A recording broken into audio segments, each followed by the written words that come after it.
Hello and welcome to Sideways, a podcast about addiction, recovery and friendship. And if you're a new listener, you're very welcome.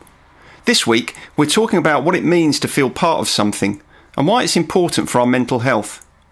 Martin tells us his very own version of brief encounters, and we talk about people refusing to smile in photos. Why we need to belong. Hello. Hi, how you doing? All right. I was trying to look a little bit ghostly as it's Halloween this weekend. It is Halloween this week. Yeah, you do look very ghostly. Yeah, you've got it's the uplighter that comes up under your chin. Yeah. Do I look as if I would be hired for private hauntings? You look that way anyway, to be honest. But no, you look. Yeah, you can talk. You look like old Father Time. You look as if you'll be very busy around New Year. Looks very good. Anyway, how are you? You put Sideways in the Rain, which was the title of the Zoom meeting, which you just invited me to. Yeah, it was a sort of play on singing in the rain, because as I was sending the invitation, the rain was battering down, and I like that, actually. It's really nice to be inside, isn't it, when it's hammering down with rain. And what's even funnier is from where I'm sitting here, I can see people walking past, and a lot of them are very inappropriately dressed. Well, I think I was going to be going to go outside and dance naked in the rain. Actually, I was on the verge of doing that because for the last 48 hours we've had no water in any of the apartments throughout Sandlin Park. So they fixed it, and then it's gone again. Oh, don't get me started. I'm in a bad mood anyway. I'm not in any mood to put up any of your old truck. I'm not in the mood to put up with that. Thank you. Well, that augurs well anyway. So that should go well, shouldn't it? I suppose it's just as well then. This week, I've chosen the subject matter. You have, yeah. You've taken a bit of pressure off me, really. Although obviously, I have made a few notes just in case. Have you? So you even make notes when I'm supposed to be in charge, as it were. Well, yeah. I know that you gave me a rough idea. We had a brief chat, didn't we, over the weekend about what we're going to be talking about. Yeah, I do totally. Ish. Okay. So, should we talk about what we want to talk about? Go on. Okay, so I'll tell you. Well, you know, but I'll refresh your memory, and I'll tell our listener where this came from. I was reading. Are you familiar with Nick Cave? I am. He was the lead singer with the Bad Seeds, wasn't he? Or he's in the band called the Bad Seeds. He was in other bands before that, but I think the Bad Seeds was the Nick Cave and the band. Yeah, he I think that's where he gained the most fame from. Yeah. Okay. Anyway, so Nick Cave, who's he's well known. What are you doing? Why are you rubbing your thumb across the screen? Oh, I just had one of these things come up as an email came through. Just the banner, it doesn't disappear until you swipe it. It's very annoying. Don't think you can put me off just because I put you off when you're in charge. Anyway. He has this website, which is kind of like a blog, really. But his fans kind of send him questions, and they can be questions on a whole variety of different subjects. And I was looking at it. It was very good. It's called the Red Hand Files. And I was looking at it the other day, and one particular question and answer caught my eye. And if you'll indulge me, I'm going to read it to you. Please do. And the question was, what do you think about NA, Narcotics Anonymous? As a recovering heroin addict, I'm having difficulty getting into the Narcotics Anonymous scene. I see how it can help, but I feel as if many people replace doing drugs with talking about when they used to do drugs, which is actually something we've spoken about in the past. I'm trying to find a good support system, but it's hard. Perhaps I'm being too cynical and not giving it a chance. Do you have any more advice for a recovering heroin user? So that was the question. And this is Nick Cave's answer. Dear Evan, personally, I have a lot of time for Narcotics Anonymous, but I do understand your resistance to the idea. I was the same. In my heart, I never really got it. Never felt the same connection other people seem to have. I always felt outside the idea looking in. I could never fully commit. However, I think it would be fair to say that if it weren't for Narcotics Anonymous, I probably wouldn't have survived my heroin addiction.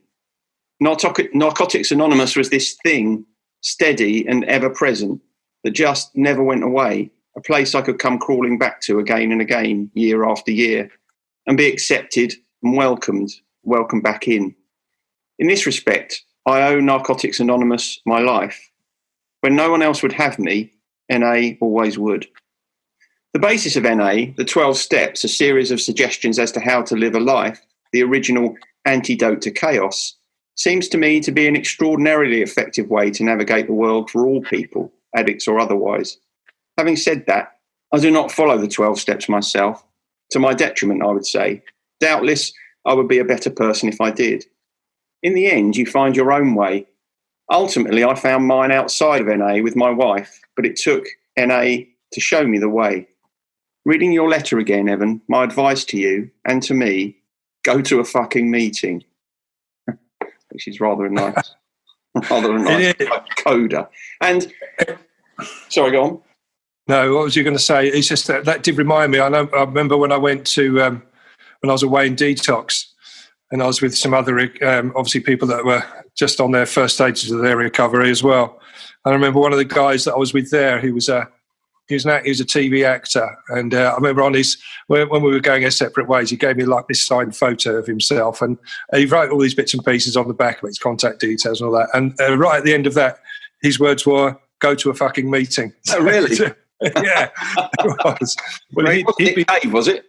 It wasn't Nick Cave, no, but he'd been trying for a while. He'd had several attempts at sobriety, and that was his. That was his suggestion. So there's a certain symmetry there, which I quite liked. Yeah, absolutely. So anyway, when I read that, it wasn't so much that I wanted to talk about or wave a flag for NA and CA and AA. It was more the thing that it left me thinking about was the importance of belonging, feeling like you have a place you can go to where you feel connected, part of something. And so I thought it would be useful for us to talk about why that matters and what happens to us when we feel like we are, to some extent, outsiders. Because I suspect, you're going to tell me if this is right, but I suspect that a lot of people in active addiction do not feel as if they're part of society, and they certainly don't feel as if they're part of something that's worthwhile. No, they don't. I mean, we've spoken about in the past about the connection, not isolation. Which is all part of the recovery process. I think we become, when our addiction is active, we become very disconnected from our friends and our family and society in general, and we do feel very lonely. And so, going to meetings, for me, started the ball rolling, that I didn't feel alone anymore. There were other people in exactly the same position as I was, and we could understand each other. So that there was a real sense of belonging almost from day one. Yeah, I would say I did try the fellowship meetings before I went into detox, and that wasn't overly successful really, because I wasn't in the right frame of mind. But there was another thing. There was the other thing that the letter on the Nick Cave site made me think about was the conversation that you and I have had before about how, and he says somewhere in there about the importance of finding your own way. Finding a route that works for you. And that was one of the things that struck me about you. You did that, didn't you? That nobody could really say that the route that you took into recovery was a kind of traditional one. But you did, the way that it happened for you, you found a way that worked for you, didn't you? Yeah, it was. I mean, although I went to the fellowships, mainly Alcoholics Anonymous, although going to Narcotics Anonymous and Cocaine Anonymous, they all pretty much use the same 12-step program. So I did go along to those, but I never found that it was completely my bag, really. I always felt that there was something missing from that. I always felt there was something more that I should be doing outside of that, more involvement, perhaps. And right from the outset, I wanted to be giving back, really. And there's certain aspects of it that didn't sit very neatly with me, like the higher power. You and I have spoken about that. About passing over your problems to a higher power, and having spent a lot of time talking to you about this and getting other sort of therapeutic input. It's all about taking the power back, it seemed, and taking taking control back. So it seemed a little bit of odds. But having said that, I still go to AA meetings from time to time because I find them quite refreshing. I find that I like to be amongst my fellow addicts, even though I don't follow the 12-step program strictly. I still find there's if there was a higher power, it would be the people that I'm surrounded by, my fellow addicts, that I find very inspirational and continue to do so, even though I'm, several years down the line. Yeah, I mean, that's that phrase, isn't it? You just, as you said there, it's when you say I like to be among my fellow addicts, that is belonging. That's about belonging. And the importance of, my view is that actually most of society's issues are at their root about not feeling that you have a place, not fitting, feeling disenfranchised. So if you're in a situation in your life where you feel that society doesn't want you, doesn't have a place for you, there's no value for you, then that is at best an extremely anxious place to stand, and at worst probably a place that will see you potentially acting up in a way that has a negative impact on society. And I think the other thing, and we were talking about this at the weekend, the other thing about belonging is it happens to all of us. We all go through situations in our lives where all of a sudden we go from feeling like we're very much a part of something to feeling like we most definitely are not a part of something. And the change that we experience can be absolutely devastating for us. You give me an example at the weekend about a young lady that took your fancy when you worked at Key Markets. I didn't think you were going to bring that up, but it's out there now, isn't it? So I suppose did you want me to regale you? Please, yeah. I'm not least because I want to hear the story again because it made me laugh. Well, no, it's not very funny, to be honest. But and I'm not sure that it's how relevant it is to this particular podcast. Relevant. It's very relevant because, well, you tell the story and then I'll explain to you why it's relevant. Right. Okay. So yeah, when I was at sixth form at school. Yeah. So I was doing my A levels. In fact, I think I was perhaps a year before that, but I was working as a Saturday boy in the local supermarket, Key Markets. Mm-hmm. Yeah, and so I used to work there on a Saturday and sometimes during the week if I had a few extra hours. And there was a particular girl there that she was the prettiest girl I've ever seen, really. And there was a lot of guys all fancied her, and I sort of thought she's out of my league. There's no way I'd ever get close to that guy. No, I won't make any sort of clumsy advances. I watched other people try and do it, and then all of a sudden, out of the blue, she rang me at home. I don't know how she got my number, but she rang me at home. And said, do you want to go out? And I was overjoyed, as you can imagine. I thought, this is great. And so we went out, and we went out for about sort of 6 months. And as quickly as she'd sort of asked me out, she got rid of me. I remember distinctly walking down to the station because she lived over in Hollingbourne. So I walked her down to the station so she could jump on that to go home. And she said, I don't think I want to see you anymore. And I was pretty gutted at that time. And I hadn't had many girlfriends at that point. And certainly I'd never been dumped so ruthlessly. On the platform?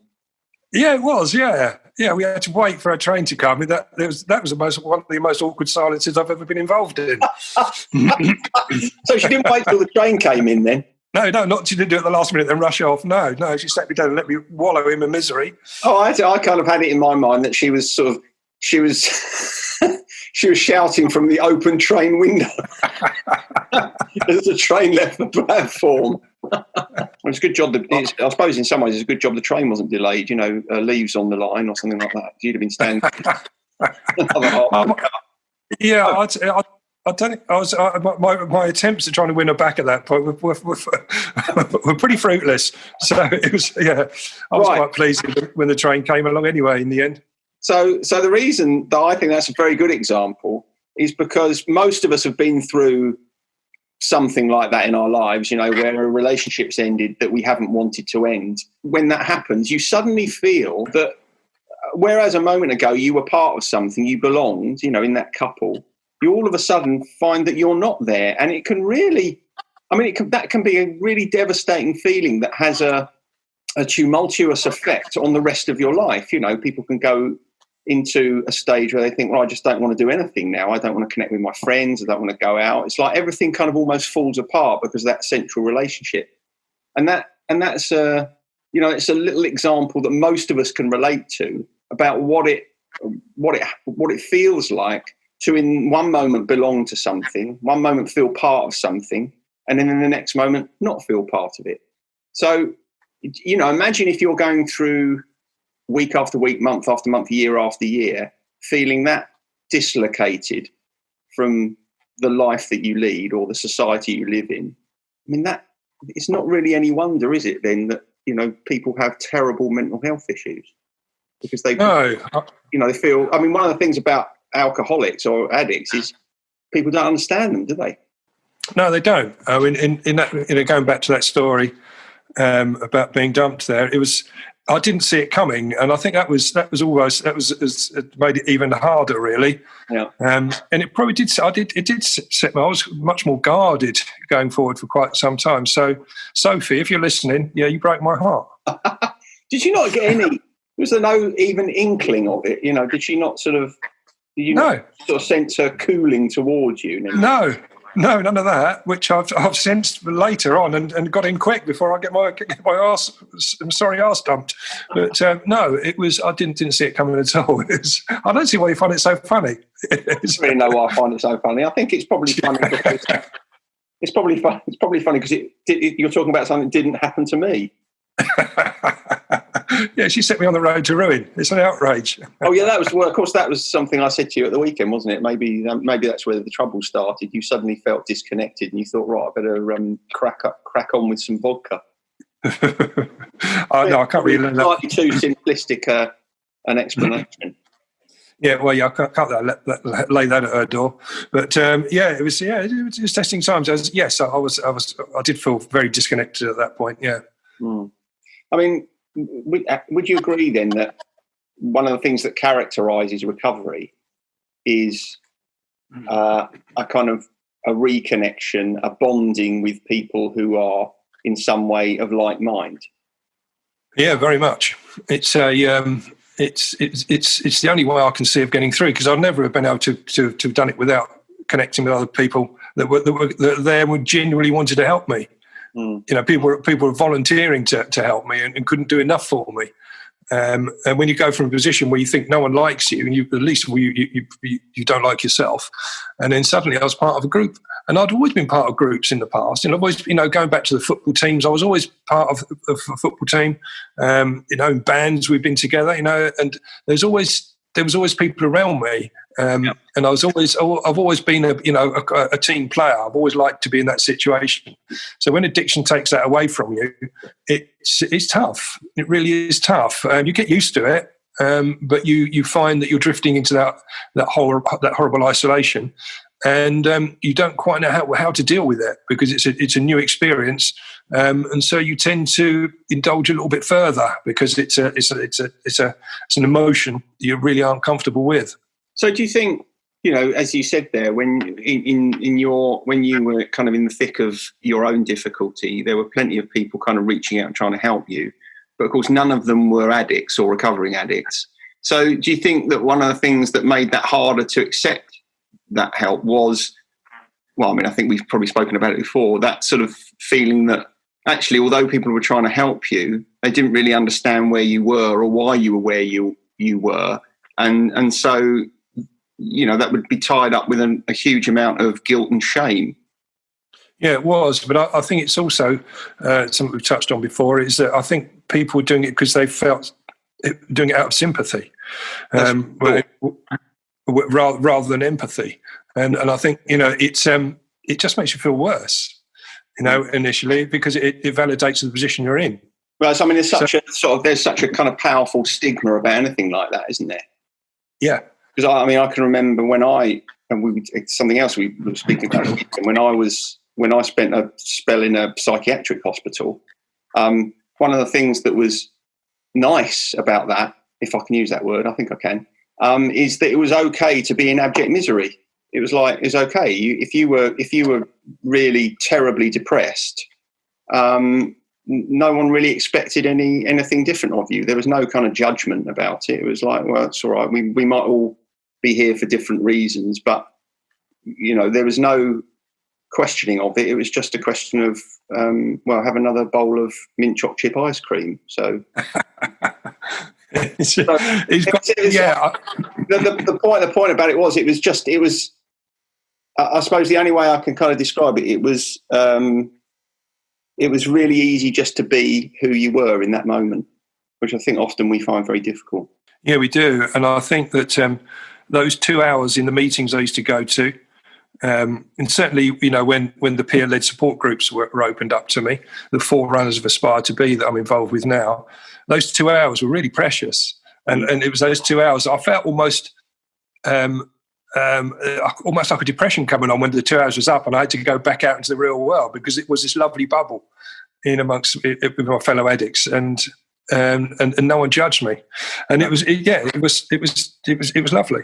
And I think the disconnection. Going back to Nick Cave, when you look at some of the things that have happened in his life, which has helped him to, obviously he was a heroin addict himself, and he used to drink and take other drugs as well at the same time, but when you look at some of the things that happened to him, like the death of his son, which was fairly recently, really, in 2015. Yeah. When you're looking at it, you think, I can sort of, that sudden bereavement, obviously, is in recovery at that point, and how difficult that must have been. Now, I've got a lot of respect that he was able to maintain his sobriety, even though that happened. I mean, his son fell off a cliff in Brighton. He was only 15, and he was he was high on LSD. Mm-hmm. And if ever there was an advert for the dangers of taking drugs, that's one, isn't it? Which is a knock-on effect. It wasn't the drug itself that killed him, but the way that he behaved at that point. And he had a twin brother. Can you imagine the devastation for both his his mum and dad, Nick Cave and his wife, and his brother Earl? It must have been an awful time. So that I was. It was nice to revisit a bit of Nick Cave, or really to find some stuff out for the first time. And I might get into him a little bit more, because I think there's more going on there than I would have appreciated back in the 70s. Certainly, got an affinity with him, haven't you? So exactly. There's a belonging there. Exactly, it fits in nicely, doesn't it? Which kind of reminds me. I know we haven't got much time left, but it reminds me of also something else that we were talking about, which. Belonging is not dependent on other people. It's about how you feel in your mind. And I think you were talking about an example of this that is a good illustration when you were telling me something about Eric Cantona. Yes, I was. And I remember it struck me at the time. I think he'd been brought into Man United, and I think it was when the first time they won the Premier League. Mm-hmm. And there was a lot of during at that time there was quite a big drinking culture still amongst footballers. Yeah. And so the Man United team went out on a bit of a hoolie, and he went off on his own, and he was seen just sitting in a little restaurant on his own with a gouloirs on and a glass of red wine and a bowl of pasta, and that was his way of celebrating. So which is quite bizarre. You think that's a very the actions of a very restrained sort of person, and then a few months later we saw him kung fu kicking a Crystal Palace supporter when he got sent off. It's what's apparent about that, or what it seems to say, is that there is a man who's quite comfortable with himself. He's I think when we see that we're okay being on our own, away from a group, and we still kind of feel a sense of contentment, a self-containment in our own company, I think that's quite a good sign, that we can be part of a team, but we can also be okay alone. It goes back to something we were talking about a few weeks ago about the difference between being alone and being lonely. Yeah. So I think that says something about someone where they can be strong enough in their own mind to know what they want, but still feel as if they belong, still feel as if they are a part of something bigger. Yeah, I think that's quite an important point, really, because it's getting to that point, because sometimes you can feel very lonely in a crowd, can't you? But I think the more comfortable you feel with yourself, which recovery gives you, it gives you the ability to actually sit with yourself and be happy with yourself. It takes a while, but it does happen. It's interesting, you're right, because you can feel very lonely in a crowd. And as soon as you said that, reminded me of something. When my dad died, I can remember it must have been, the week after. I was a season ticket holder at West Ham at the time. And the week after, West Ham were at home to Chelsea. It was an evening game. And I ummed and ahed. I sort of prevaricated over whether I should go or not. And I thought, well, I will go. You know, I've got to kind of carry on. And I went off there, and I felt so in amongst sort of 26,000 people. I felt so alone. I've never felt more alone in my entire life. You know, it was a real feeling of totally not belonging, being in a completely alien space, somewhere I'd never felt less comfortable. Whereas usually that would have been a place I felt super comfortable, you know, with 26,000 people I didn't know, but I felt a complete affinity with. But it was such a jarring experience. I think I left at half time, but it really made me think about it. You're right. You can't guarantee that being with people is going to make you feel like you belong. Sometimes being with people makes you feel the opposite. Exactly right. And that brings us back around to the thing we're talking right at the top of the show, really, about the fellowships, and the recovery route that you take. You know, we always say that do find your own route. You know, try the different fellowships, or try the support groups, try the online support group, try smart recovery, try anything that makes you put down a drink or stop taking drugs is worthwhile. So whatever the route that you decide to take is the right one. It will be the right one for you. You don't always find the right one straight away. I know lots of people that go into the fellowships that have a sponsor, which is someone that helps them with the 12-step program, and they don't get on with them. And so they change. And so they may change and change their home group, if you like, and start to go to another group a little bit further away, or a different group, pick up a new sponsor, and suddenly it'll click. Yeah. And then a lot of people that come to Aspire don't do the 12 steps. They find that they prefer the peer support group that we offer. So we don't see it as an alternative, because a lot of people come to Aspire still do the 12-step program as well. It's an additional resource. Yeah. Have you got to the end of your notes? Because by rights, you probably shouldn't have had too many notes. I haven't really got that many notes. Yeah, I jotted a few bits and pieces down just so that we were going to be. Is there anything else to say about Nick Cave or? No, not really. No. I'm finished on Nick Cave. My sister had a good friend who lived along the road when we were kids called Dorinda Cave. It's not very often you come across that as a surname, is it? No, I don't think she was related to Nick Cave. But the odd thing about Dorinda was, I've recently been going through an archive of photos that I've had in the garage since my mum died, transparencies, you know, and I've been transferring them to digital. And there are quite a few pictures in the sort of early, mid-70s of Dorinda Cave, and she isn't smiling in any of them. So maybe she's got something to do with you, because you don't smile in photos either. I never like to smile in a photo, no, but I think she's more likely she was probably listening to too much of her Uncle Nick's music. Either that or she didn't really like spending time with the Landys. Well, yeah, I can understand that. Yeah, it makes me feel a little bit sad, to be honest. I expect I was a bloody nuisance, because the 5-year difference between me and my sister, I expect the last person Dorinda Cave wanted to be around was my sister's stupid little brother. Although, yeah. Well, I can remember once we were on the putting course up at Pennington Heath, and she got a bit too close to me when I made an extravagant backswing with my putter, and I hit her in the mouth. So that probably wouldn't have helped either. It doesn't really endear you to people when you inflict injury on them like that. No, I can understand. Didn't mind. Sure. So, what have you learnt this week then? I haven't really learned anything. Well, the only thing that springs to mind is I made blondies for the first time in my life. I'd never made blondies before. They were quite nice. What are they? Well, they're brownies, only they haven't got any... they're not sort of mainly comprised of chocolate. They've got chocolate chip in them, but they're like a white version of brownies, i.e. blondies. They're not shaped like Debbie Harry. No, you can shape them like Debbie Harry, but I haven't got any Debbie Harry moulds, and as you know, I'm not brilliant at art. So if you'd have come round, you probably could have made them into Debbie Harry. Or I could have knocked one up, I'm sure. Well, again, a fellow addict. She had heroin problems, didn't she? That's another story. What have you got? Well, I was like, just one of the meetings this week. One of the guys that was on there who is a bus driver by profession. Sorry, Reg Farney.